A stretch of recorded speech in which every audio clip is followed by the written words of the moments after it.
नमस्कार, on point news Dastak में आप सभी का स्वागत है। मैं हूं डॉक्टर सीमा परिहार। आज के मुख्य समाचार।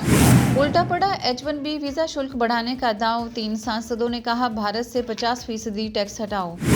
सरकार का बड़ा फैसला, मनरेगा हुई पूज्य बापू ग्रामीण रोजगार योजना, 100 नहीं 125 दिन होगा काम। उच्च शिक्षा का एक ही नियामक बनाने को कैबिनेट की स्वीकृति, बीमा संशोधन बिल को भी मंजूरी। इतिहास में भारतीय मध्ययुगीन साम्राज्यों का वैभव पढ़ेंगे, 7वीं के छात्र, अब नहीं रहेगा केवल उत्तर भारत का वर्चस्व। सुधा मूर्ति ने 3 से 6 वर्ष के बच्चों के लिए मुफ्त देखभाल की गारंटी देने का किया प्रस्ताव। इंडिगो पर सरकार का बड़ा शिकंजा, हर कदम पर कड़ी नजर, 58 करोड़ रुपए का नोटिस जारी। SBI ने लोन किया सस्ता, लेकिन FD पर मिलने वाली ब्याज दरों में की कटौती। कोलकाता पहुंचे स्टार फुटबॉलर मेसी, आज होगा भव्य कार्यक्रम, मैदान के बाहर अभी से जुटे फैंस। T20 सीरीज में बढ़त बनाने के लिए धर्मशाला पहुंची टीमें, आज करेंगी अभ्यास सूर्य की सेना। पहाड़ों पर बारिश से मैदानी इलाकों में बढ़ेगी ठिठुरन, दिल्ली यूपी समेत 15 राज्यों में शीतलहर का अलर्ट। और अब समाचार विस्तार से। अमेरिका के 20 राज्यों ने राष्ट्रपति डोनाल्ड ट्रंप के उस विवादास्पद फैसले को लेकर मुकदमा दायर किया है जिसमें नए H1B वीजा आवेदनों पर $1 लाख का भारी भरकम शुल्क लगाने का आदेश दिया गया था। दरअसल कैलिफोर्निया के अटॉर्नी जनरल रॉब बोंटा की अगुवाई में H1B वीजा पर लगे इस शुल्क को लेकर मुकदमा दायर किया गया था, जिसमें तर्क दिया गया है कि ये शुल्क पूरी तरह गैर कानूनी है। भारत पर 50% का टैरिफ लगाने के बाद ट्रंप को अपने ही देश में आलोचना झेलनी पड़ रही है। ट्रंप के इस फैसले के खिलाफ अमेरिकी संसद में एक प्रस्ताव भी पेश किया गया है जिसमें भारत पर लगा 50% टैरिफ हटाने की बात कही गई है। केंद्रीय कैबिनेट ने शुक्रवार को Mahatma Gandhi national rural employment guarantee scheme MNREGA का नाम बदलने और काम के दिनों की संख्या बढ़ाने वाले विधेयक को मंजूरी दे दी।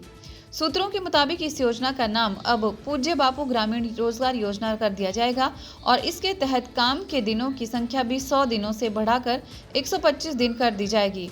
मनरेगा या नरेगा का मकसद ग्रामीण इलाकों में परिवारों की आजीविका सुरक्षा बढ़ाना है। इसके तहत एक पात्र परिवार को एक वित्त वर्ष में कम से कम 100 दिनों की रोजगार गारंटी दी जाती है। इस योजना को 2005 में लागू किया गया था।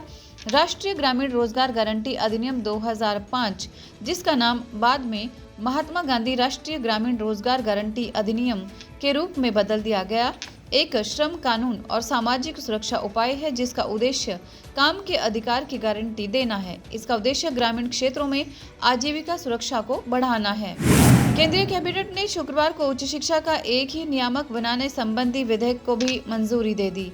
नई राष्ट्रीय शिक्षा नीति में उच्च शिक्षा के एक ही नियामक का प्रस्ताव रखा गया है। ये विश्वविद्यालय अनुदान आयोग यानी UGC, अखिल भारतीय तकनीकी शिक्षा परिषद AICTE और राष्ट्रीय अध्यापक शिक्षा परिषद NCTE की जगह लेगा। प्रस्तावित कानून को पहले भारतीय उच्च शिक्षा आयोग HECI विधेयक नाम दिया गया था, लेकिन अब इसका नाम विकसित भारत शिक्षा अधीक्षण विधेयक रखा गया है।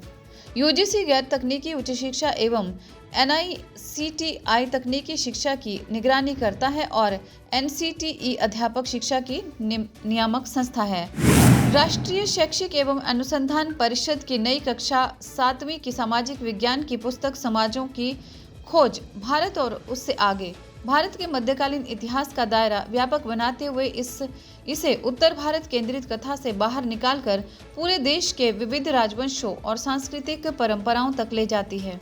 6वीं से 12वीं शताब्दी की अवधि को समेटते हुए ये पुस्तक पहली बार छात्रों को एक सच्चा अखिल भारतीय परिप्रेक्ष्य प्रदान करती है।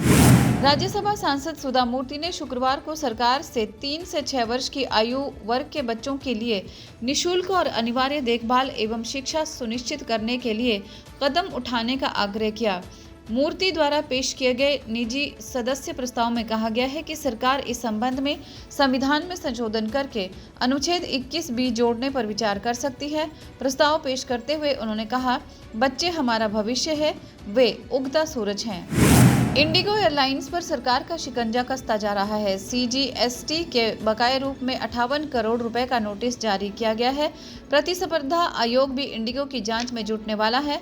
मंत्रालय इंडिगो की तरफ से उड़ान रद्द करने का कारण परेशान यात्रियों को पर्याप्त मुआवजे पर विचार कर रहा है। इंडिगो ने परेशान होने वाले यात्रियों को 10-10 हजार के ट्रैवल वाउचर देने का ऐलान किया है।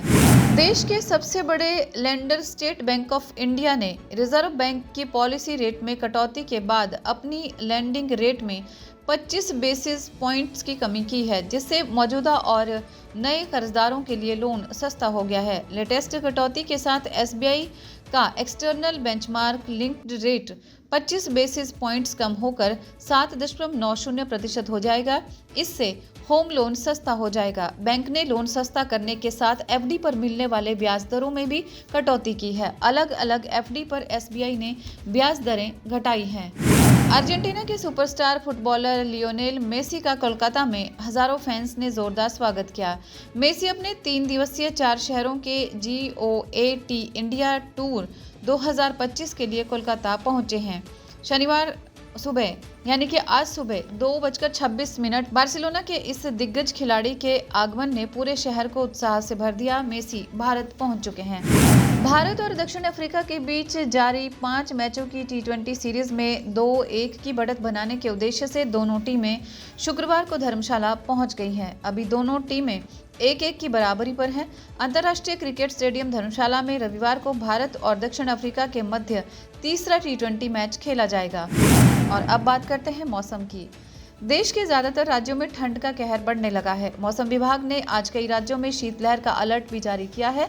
IMD के अनुसार कर्नाटक, तेलंगाना, ओडिशा और छत्तीसगढ़ में शीतलहर की स्थिति बनी रहने की संभावना है। दिल्ली NCR में वायु प्रदूषण भी सारे रिकॉर्ड तोड़ रहा है। मौसम विभाग ने उत्तर प्रदेश के कई जिलों में घना कोहरा छाए रहने की संभावना जताई है। इसी के साथ भारत के कई अन्य भागों में भी घना कोहरा छाया रहेगा।